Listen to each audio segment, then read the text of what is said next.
होली आने में बस 2 दिन बचे थे।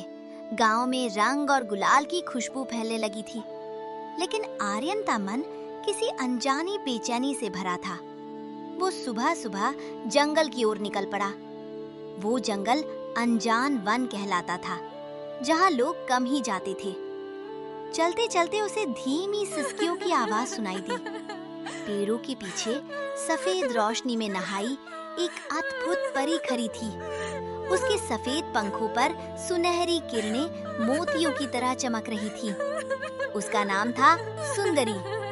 उसकी आंखों में आंसू थे। आर्यन धीरे से बोला, तुम कौन हो और तुम रो क्यों रही हो? तुम यहाँ से चले जाओ। मेरा दुश्मन भूतराज मुझे खोजता फिर रहा है। वो बहुत शक्तिशाली और खतरनाक है। तुम उसका सामना नहीं कर पाओगे। होली बुराई पर अच्छाई की जीत का त्योहार है। अगर तुम मुसीबत में हो तो मैं तुम्हें अकेला नहीं छोड़ूंगा। तभी जमीन हिलने लगी। दूर से काले धुएं के साथ भूतराज की डरावनी हंसी गूंजी। पेड़ों की डालियां कांपने लगी। तभी काले धुएं के भंवर के साथ भूतराज प्रकट हुआ।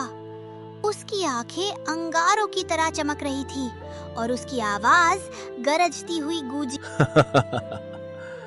सुंदरी, अब तुम मुझसे बच नहीं सकती। सुनहरी पंखों वाली सुंदरी डर से पीछे हट गई। उसके सफेद पंख मोतियों की तरह चमक रहे थे, पर भय ने उसकी चमक को हल्का कर दिया था। उसने आर्यन से कहा, मैंने तुम्हें मना किया था, ये बहुत खतरनाक है। तुम उसी वक्त वहाँ से चले जाते तो ये नौबत ना आती। आर्यन ने मुट्ठी भींच ली। उसके पास कोई जादुई शक्ति नहीं थी, लेकिन उसके पास साहस था। उसने जमीन से गुलाल की मुट्ठी उठाई, होली के रंग जो वो अपने साथ लाया था। उसे दादी की बात याद आई, सच्चे मन से डाला गया रंग बुराई को भी बदल सकता है। भूतराज आगे बढ़ा। तभी आर्यन ने लाल और पीला गुलाल हवा में उछाल दिया।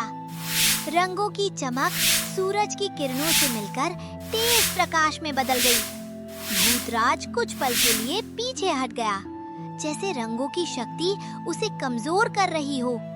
सुंदरी की आंखों में आशा की चमक लौटी। उसने अपने सुनहरे पंख फैलाए और कहा, आर्यन, तुम्हारी हिम्मत ही सबसे बड़ा जादू है। लेकिन भूतराज फिर गरजा। ये तो बस शुरुआत है, अभी आगे देखो क्या क्या होता है। और उसने काले साए जंगल में काले साए फैल चुके थे। भूतराज की गूंजती हंसी पेड़ों से टकराकर हर दिशा में फैल रही थी। डर के मारे सुंदरी के सुनहरे पंख कांप उठे। उसने आर्यन का हाथ पकड़ा और बोली, हमें अभी यहाँ से निकलना होगा।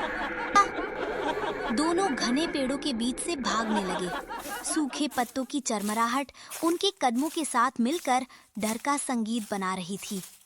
पीछे से भूतराज का विशाल साया उनका पीछा कर रहा था। कभी वो धुएं में बदल जाता, कभी किसी पेड़ के पीछे अचानक प्रकट हो जाता। वो हर बार नया षड्यंत्र रचता। डरो मत, मैं हूं तुम्हारे साथ। सुंदरी की आंखों में आंसू थे, पर उसने साहस जुटाया। उसके सफेद पंखों की सुनहरी चमक अंधेरे में एकमात्र रोशनी बन गई। उधर भूतराज अपनी गुप्त गुफा में पहुंचा। उसने काले पत्थरों के बीच तपस्या शुरू की। आग की लपटें उसके चारों ओर घूमने। मुझे और शक्ति चाहिए, इतनी शक्ति कि कोई मेरा सामना ना कर सके। ओम हिम क्लीम चामुंडाय नमः। उसकी तपस्या से जंगल का आसमान और भारी हो गया। पेड़ों की जड़ें तक कांप उठीं। भागते भागते आर्यन और सुंदरी एक पुराने बरगद के पास रुके। दूर से फिर वही डरावनी हंसी सुनाई दी। भूतराज अब पहले से भी अधिक ताकतवर हो रहा था। डर और उम्मीद के बीच झूलते हुए सुंदरी और आर्यन एक प्राचीन तांत्रिक के आश्रम पहुंचे। तांत्रिक ने आंखें बंद कर ध्यान लगाया, फिर गंभीर स्वर में बोला, भूतराज को साधारण शक्ति से नहीं हराया जा सकता।